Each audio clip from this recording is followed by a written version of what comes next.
Hi, my name's Giovanna. I'm the founder of Ovapal, and today I want to talk about fertility tracking and reinventing the way that women track their fertility. Although we need to get some more women in the room here, uh, and doing that by using wearable technologies.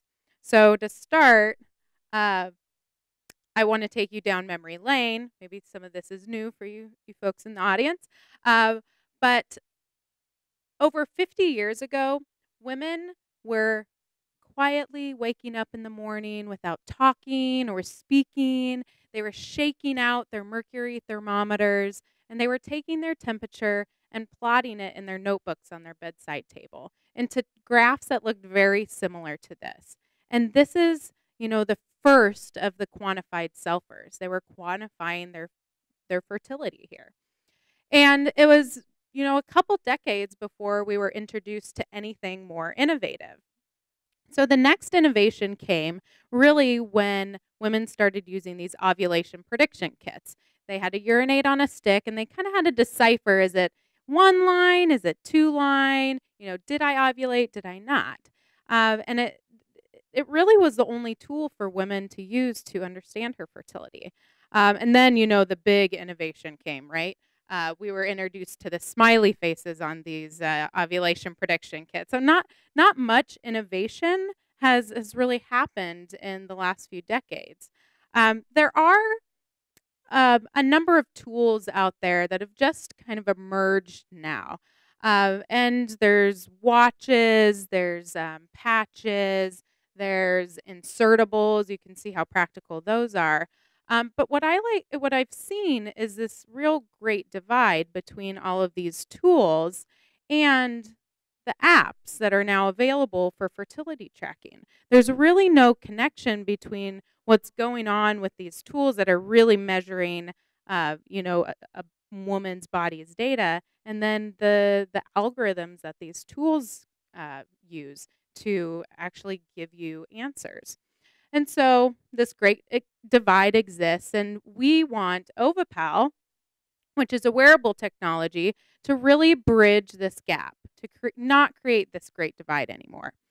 So I want to tell you a little bit about my story, why I'm interested in this, and what drove me to a wearable technology for fertility tracking. So about 7 years ago, I had gotten married.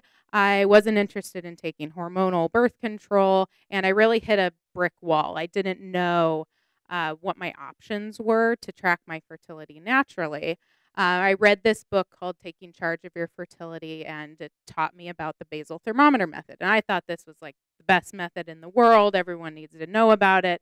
It's so accurate. And for actually 7 years, I avoided pregnancy naturally. And then when I wanted to get pregnant, I knew everything there was to know about my cycle. And I very, very easily had my daughter, Penelope, within the first month of trying to conceive. And so now my ego was very large about, this basal temperature tracking method. So I went back to using it right after I had her. However, when I was holding her, she was 4 months old, the method failed me. And so I was then pregnant with my son. My kids are pretty much Irish twins. And this wasn't in my plan. I'm the type of person who has ganted out my entire life. My second child was not on the plan to happen a year after my first. And so I really thought I had gotten through this brick wall, but I hadn't. And so I took my bioengineering background and thought, okay, we need a simpler, more integrated device for women to pair with these apps to give her the real answers about what her body is doing. And so I started gaining some interest in wearable technologies. And this is something that the WT conference puts out. It's all about wearable tech, right? It's in the body, it's on the body, close to the body. But if you look in these circles, there's nothing about fertility. And there's no real link for anything that can be worn or used for the body to these tracking apps that are out there. And we've seen all of them today, and some of them have even talked. And when you look at what the proposition is, or the value proposition is for wearable technology, it's a permanent companion. It's integrated. It has continuous data.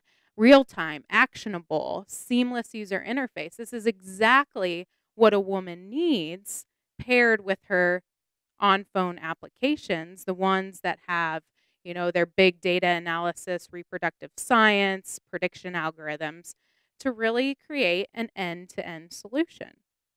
So, Ovapal set out to reinvent the way women track their fertility. So, we have a tiny little patch that is filled with sensors. It tracks basal temperature, it can track other fertility relevant physiological parameters. And that little patch communicates continuously to a mobile device where those fertility tracking apps can gather the real data, the true data, not just one data point from her taking her thermometer, urinating on a stick. It's many, many data points to really give her a true picture of what her fertility is and if she has a problem that she actually needs to act on. So this patch, it's waterproof, it's wearable, it's very discreet under, a woman's clothing. Uh, it's worn throughout the cycle. There's an adhesive that's used for on and off. And so it's a nice seamless solution for these fertility tracking apps.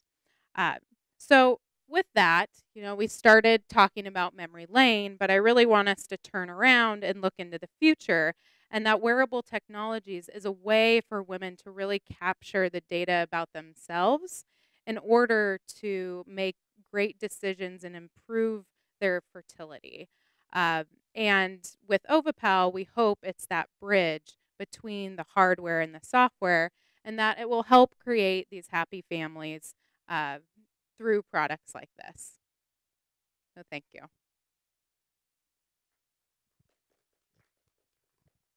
Short and sweet for the end of the day. Questions?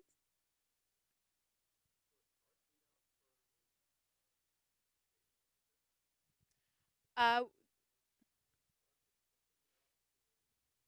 so we can use the other fertility tracking apps and their algorithms and feed them that temperature data. But the temperature data that we capture is not just one data point per day, it's continuous throughout the day. So that even gives us more power to understand, when a woman ovulates. So the outcome is really just in the palm of your hand on the fertility tracking app. So it gives you the answer. You don't have to interpret anymore.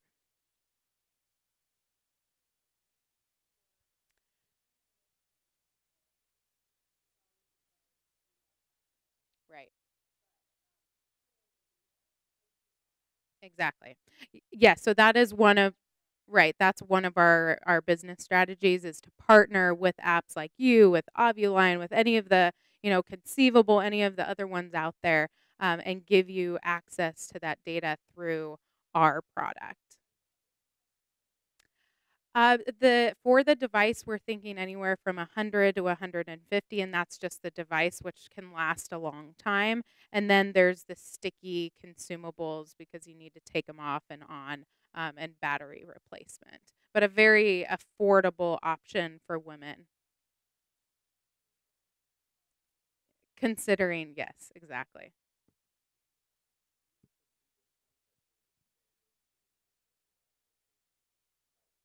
Absolutely.